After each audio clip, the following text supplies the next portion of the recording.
ऐका आता आपण ना कर बोजा कर आघात बघितला का? साक्षी सांग, कर कर आघात म्हणजे काय?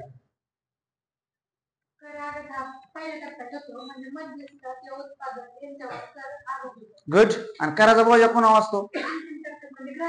शब्बास. कर कर कर आघात हा नेहमी उत्पादकावर असतो, बरोबर का? आणि कराचा बोजा हा नेहमी ग्राहकावर असतो. त्याला काय म्हणतात? कर बोजा आणि कर आघात. इंग्लिश मध्ये टॅक्स इम्पॅक्ट म्हणजे कर आघात आणि टॅक्स इन्सिडेंस म्हणजे कर बोजा. साधं साधं आपण बघितलेलं आहे. कर संक्रमण हे नेहमी अंतिम टप्प्यात घडतं, त्याला कराचा बोजा म्हणतात. कर संक्रमण हे नेहमी प्रारंभिक टप्प्यात घडतं, त्याला कराचा आघात म्हणतात.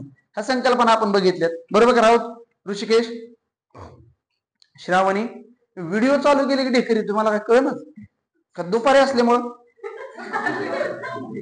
दुपार असल्यामुळे असेल ती. श्वेता, जेवण बिवण होतं ना दाबून, त्यामुळे बरं असू द्या. जेवण केलं पाहिजे, आपण कष्ट करे गावाकडले. ऋषिकेश, खरंय खोट आहे? तुझं झालं जेवण? गुड. चला, कर आघात आणि कर बोजा बघितलं का? कृष्णा मोबाईल कडे बघायचं नसतं. मी फळ्यावर शिकवतोय, फळ ध्यान द्यायचं. कळलं का कृष्णा? हा. चला वैशो, कर बोजा कर आघात. आणि अजून कुठल्या संकल्पना बघितल्या? प्रगतशील कर आणि प्रतिगामी कर, बरोबर. प्रगतशीलला म्हणतो आपण प्रोग्रेसिव्ह टॅक्स आणि रिग्रेसिव्ह टॅक्स. या 4 संकल्पना आतापर्यंत बघितल्या. सोबत ऍडम स्मिथ बघितला, सोबत डाल्टन बघितला, सोबत सेलिगमन बघितला, सोबत चाणक्य बघितला आणि सोबत कोलबर्ट बघितला. एवढी सगळी माणसं बघितलेली आहेत आणि सोबत कराची व्याख्या बघितली. आतापर्यंत एवढं आपलं सगळं बघून झालेलं आहे. आता आपण पुढे जाऊयात. लक्षात येईल का मानी? पुढे बघू. आता प्रत्यक्ष कर लिहिले. काय लिहिलंय? प्रत्यक्ष कर. प्रत्यक्ष कर म्हणजे काय ऋषिकेश? तर प्रत्यक्ष कराचा अर्थ कर बोजा आणि कर आघात हा नेहमी एकाच व्यक्तीवर असतो. कर बोजा आणि कर आघात हा नेहमी कोणावर असतो? एकाच व्यक्तीवर. त्याचं उदाहरण मी तुम्हाला सांगतो. त्याचं उदाहरण म्हणजे आयकर म्हणजेच इन्कम टॅक्स. काय? इन्कम टॅक्स, जो की 31 मार्चच्या आधी भरायचा असतो. आलं का लक्षात? त्याला काय म्हणतो आपण? इन्कम टॅक्स, आयकर. म्हणजे माने जर 10 लाख रुपये वर्षाला कमवत असेल तर मानेचं उत्पन्न किती झालं? 10 लाख रुपये. आणि त्याच्यावरती मानेनं स्वतःचा इन्कम आहे का नाही? मानेचा स्वतःचा इन्कम आहे. स्वतःचा इन्कम म्हणजे स्वतःपाशी येणारे पैसे किती? 10 लाख. मग त्या 10 लाख वरती मानेनं स्वतःनी ऑफिस मध्ये जाऊन स्वतःच्या खिशातले पैसे भरायचे. त्याला काय म्हणायचं? Direct tax. त्याला काय म्हणायचं? Direct tax. कळलं का? काय म्हणायचं त्याला? Direct tax. काय अडचण नाही. आता इनडायरेक्ट टॅक्स म्हणजे काय? इनडायरेक्ट टॅक्स म्हणजे काय? तर अप्रत्यक्ष कर आपण त्याला म्हणतो. काय म्हणतो? अप्रत्यक्ष कर. अप्रत्यक्ष कराचं बेस्ट उदाहरण म्हणजे हॉटेल घ्या. काय घ्यायचं? हॉटेल. तुम्ही बघा, तुम्ही एखाद्या हॉटेलमध्ये जेवायला जाता. कुठे जाता? हॉटेलमध्ये जेवायला, बरोबर ना ऋषिकेश? मग आपण ज्यावेळेस हॉटेलमध्ये जेवायला जातो, जेवायला गेल्यानंतर आपलं बिल होतं 500, 600, 800, 900, बरोबर. आणि त्याच्यावरती आपल्याला कुठला कर लागतो? जीएसटी. पण कुठला जीएसटी? सीजीएसटी आणि एसजीएसटी. 2 कर लागतात. कुठले? सीजीएसटी आणि एसजीएसटी. म्हणजे जीएसटी लागतो आपल्याला काहीतरी समथिंग. सपोज 800 रुपये आपलं जेवण झालं. 800 रुपयाचं काय झालं? जेवण झालं. मग त्याच्यावरती समथिंग आपल्याला काहीतरी टॅक्स लागला. मग ते बिल जातं आपल्याला 800 प्लस 10% धरा. 800 चे 10% म्हणजे 80 रुपये. किती? 80 रुपये. सपोज 10% आपल्याला जीएसटी लागला. किती टक्के लागला? जीएसटी. म्हणजे बिल झालं 800 रुपये प्लस 80 रुपये. किती झाला? 800 रुपये प्लस 80 रुपये. टोटल झाले 880 रुपये. मग त्यात 800 रुपये त्या जेवणाचे, बरोबर का? आणि 80 रुपये हे गव्हर्नमेंटला देणारा कर, बरोबर का? पण आपण ते 880 रुपये कुणाकडे देतो? हॉटेलच्या मालकाकडे, जो तिथे कॅबिन मध्ये बसलेला आपण त्याच्यापाशी बिल देतो, बरोबर का? मग त्याच्यापाशी देतो आणि तो जो आहे हॉटेलचा जो मालक आहे तो कुणाला नेऊन देतो?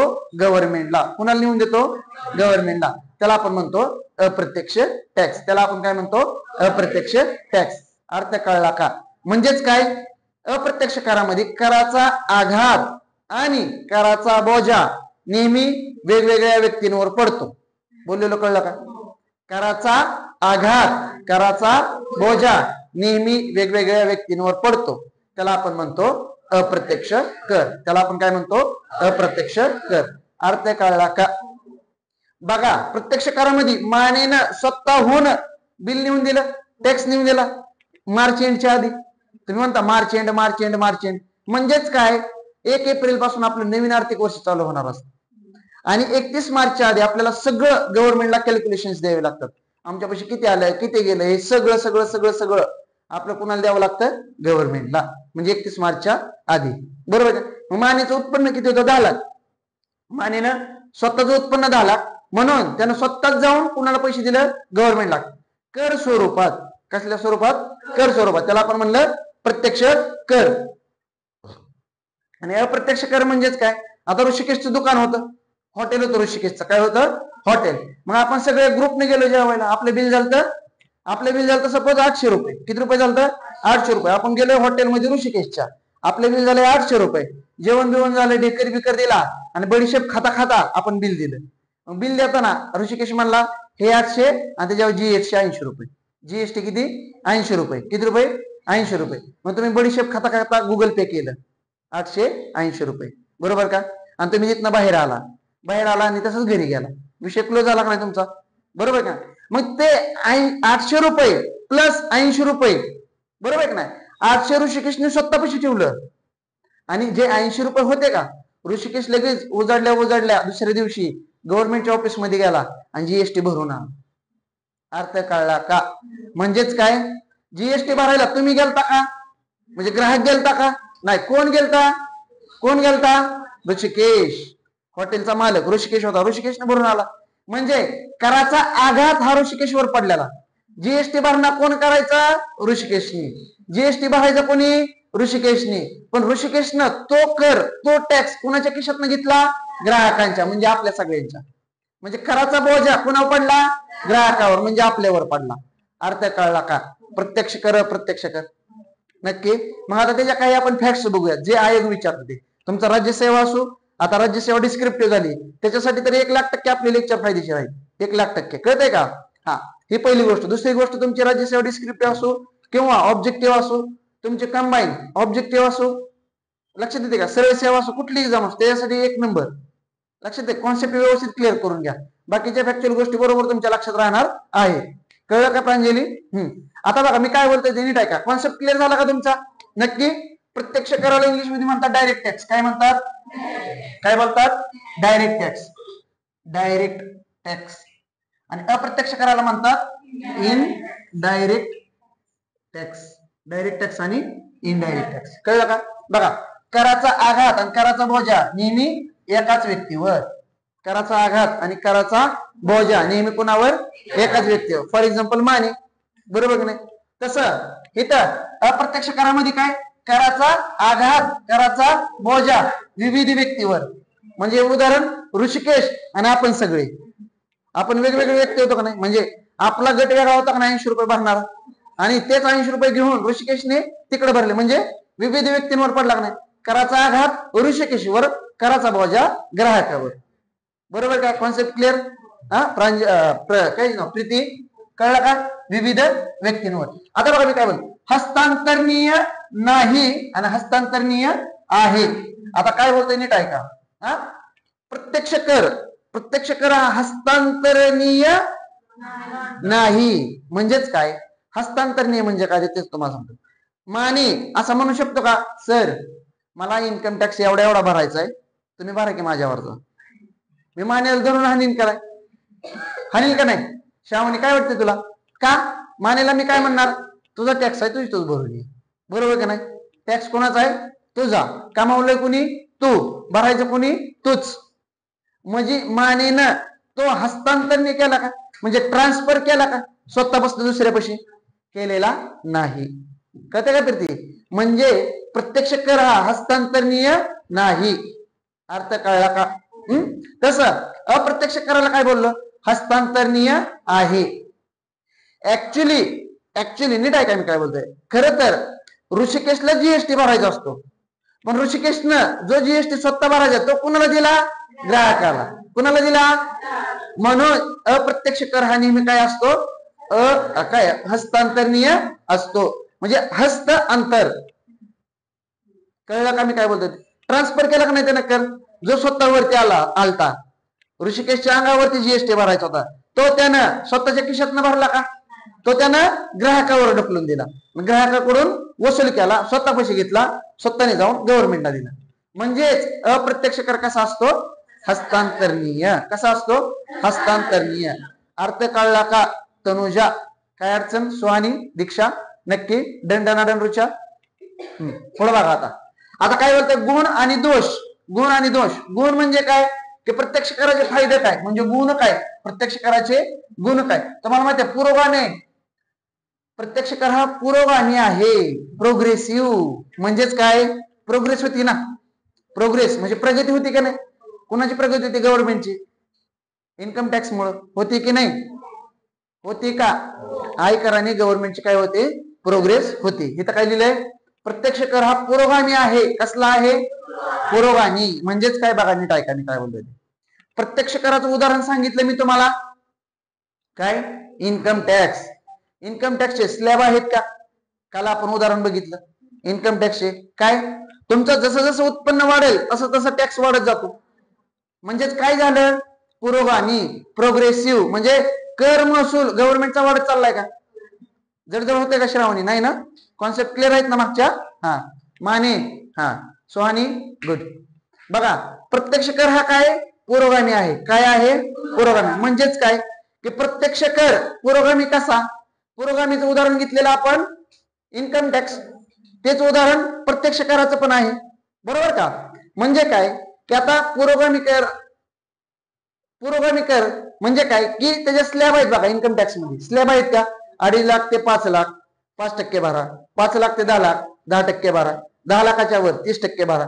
म्हणजे गव्हर्नमेंटला त्याचं काय मिळतं? जास्तीत जास्त महसूल. म्हणून तर प्रोग्रेस होती ना गव्हर्नमेंटची. म्हणजे पुरोगामी कर, प्रत्यक्ष कर हा कसा आहे? पुरोगामी. कसा आहे? पुरोगामी. त्याच्यामुळे गव्हर्नमेंटला फायदा होतोय का? आणि गव्हर्नमेंटला फायदा झाल्यामुळे देशाची प्रगती होते का? म्हणजेच प्रत्यक्ष कर कसा आहे? प्रगतीशील, प्रोग्रेसिव्ह टॅक्स आहे. कॉन्सेप्ट क्लिअर आहे तुमच्या मागच्या? म्हणून तुम्हाला आता मी एक्सप्लेन करत नाहीये. कृष्णा कळतंय का? काय अडचण काय? नक्की. श्वेता कॉन्सेप्ट क्लिअर आहे? गुड. पुढे बघा. आता प्रत्यक्ष कर हा समता प्रस्थापित करतो. समता प्रस्थापित करतो. म्हणजेच काय? समता. महत्वाचं काय? समता. प्रत्यक्ष कर काय प्रस्थापित करतो? समता. आता समता म्हणजे काय? इक्विलिटी, समानता, बरोबर की नाही? म्हणजेच काय? एखादा श्रीमंत माणूस आहे त्याच्यावरती जास्त टॅक्स लागतोय आणि एखादा गरीब आहे त्याच्यावरती कमी टॅक्स लागतोय ना, बरोबर का? मग श्रीमंताला जास्त टॅक्स लागल्यामुळे त्याचं उत्पन्न कमी कमी कमी होतंय आणि ज्याला कमी टॅक्स लागतोय, सॉरी जो गरीब आहे त्याला कमी टॅक्स लागतोय, म्हणजे त्याच्यापाशी बचत जास्त आहे, तो हळूहळू वर येतोय. म्हणजे समता प्रस्थापित झाली का? श्रीमंत आणि गरीब समता प्रस्थापित झाली का? म्हणजे प्रत्यक्ष कर हा कसा आहे?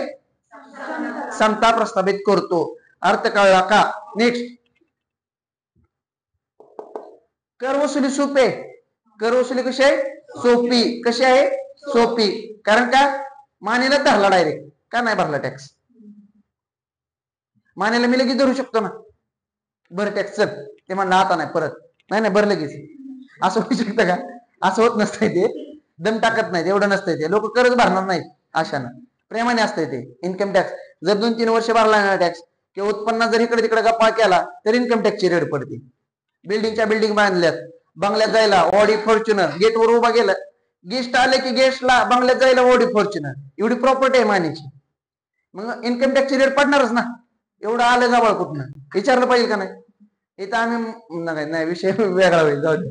अर्थ काय कळला का?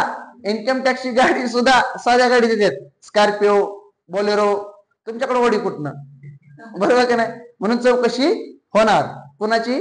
इन्कम टॅक्स डिपार्टमेंटची. म्हणून आपण इन्कम टॅक्स बघतोय. प्रत्यक्ष कर. बर, समता प्रस्थापित कर वसुली सोपी. कर वसुली कशी आहे? सोपी, बरोबर का? म्हणजे कशी? डायरेक्ट मानेने ह्या वर्षी टॅक्स भरला नाही किंवा मानेने ह्या वर्षी कमी टॅक्स भरला, होऊ शकतं का? कर चुकावला किंवा कर बुडावला असं होऊ शकतं का? डायरेक्ट गाडी मानेच्या घरी येईल का श्वेताच्या घरी जाईल? मानेच्याच का? कारण मानेने चुकावलाय ना, धरू शकतो ना डायरेक्ट मानेला. सोपं आहे का? किचकट प्रोसेस आहे? किचकट प्रोसेस नाही, एकदम सोपी प्रोसेस. म्हणून कर वसुली प्रत्यक्ष करायची कशी आहे? सोपी.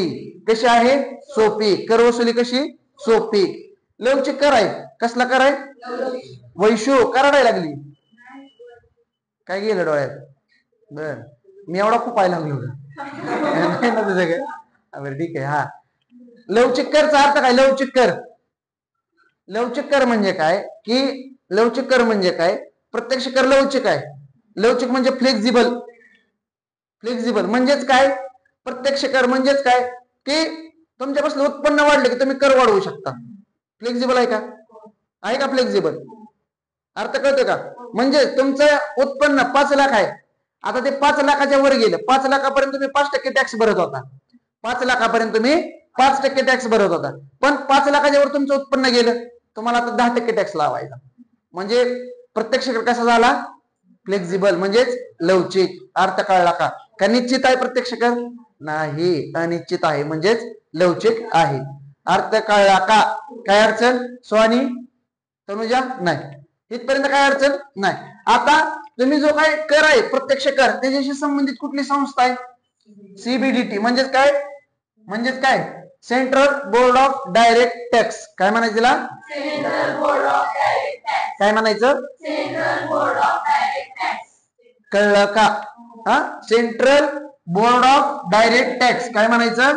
Central board of direct tax. प्रगती बरोबर आहे का?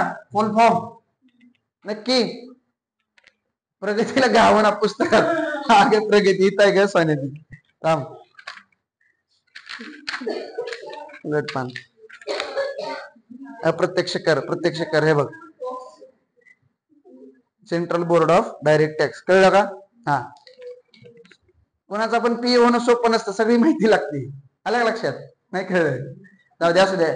इथपर्यंत कोणाला काय अडचण? कुठली संस्था आहे डायरेक्ट टॅक्सला? Central board of direct tax. काय अडचण नाही. पुढे काय लिहिलंय? ह्याच्यात साखळी नाही. ह्याच्यात साखळी नाही. साखळी वाटली का तुला? मानेला उचलताना मध्ये साखळी होती का?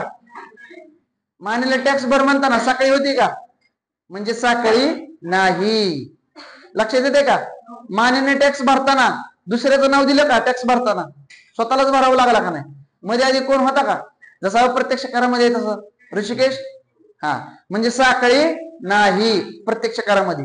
पुढं दोष काय त्याचे बघा. दोष, दोष गुण कळाले का? समता प्रस्थापित करते. अजून कर वसुली सोपी. अजून लवचिक आहे. अजून पूर्वाने आहे. हे त्याचे काय गुण म्हणजे क्वालिटी आहे त्याच्यात प्रत्यक्ष करामध्ये. तशी त्याचे दोष पण असणार. म्हणजे एखाद्यामध्ये जर चांगले गुण असतील तर ते काही ना काही दोष पण आढळतात, कारण तुमच्या नजरेत दोष आहे असं म्हणतात लोक. बरोबर नाही माने? मग आता प्रत्यक्ष करामध्ये कुठले दोष आहेत बघूयात. बघा, प्रत्यक्ष करामध्ये दोष: अप्रियता, कर चुकवेगिरी, कर बुडवेगिरी. हा, गुड, राईट माने. मानेला धरलाय का आपण? मानेला माहित आहे सगळं. मानेला धरलाय, असू द्या. हा, आता बघा, अप्रियता म्हणजे काय? अप्रियता म्हणजे काय? अप्रियता. तनुजा, मी काय विचारतो नीट ऐक. तुझ्यापाशी बकळ पैसे येतात, तू तुझ्यातले पैसे दुसऱ्याला देऊ शकते का? हो नाही? काहीतरी म्हण, नीट नको राहू. हो किंवा नाही, दोनच काय देऊ शकते. बर, किती देऊ शकते? आता तुझ्यापाशी काही प्रमाणात देणार. बर माने, तुझ्यापाशी सपोज 10 लाख रुपये आले आणि तुला जर म्हणलं गव्हर्नमेंटला 3 लाख रुपये तुला त्यातले द्यावे लागतील, तू देशील का? अजिबात देणार. म्हणजे अप्रियता. प्रियता आहे का? बर, 3 लाख रुपये गव्हर्नमेंटला दिल्यावर इन्कम टॅक्स स्वरूपात तुला ते रिटर्न मिळणार आहेत का? नाही. मग प्रियता असेल का तुझी? देण्याबद्दल तुला वाटेल का चला गव्हर्नमेंटला पैसे द्यायचे, चला 31 मार्च आलंय, 31 मार्चच्या आधीच मी देतो. इथं आपल्याला महिन्याला 500 देणं व्हायना, 3 लाख कधी द्यायचा? माने करत आहे, माने राहतात सारखं. बरोबर ना माने? हा, स्वाने काय वाटतंय? अप्रियता असते का?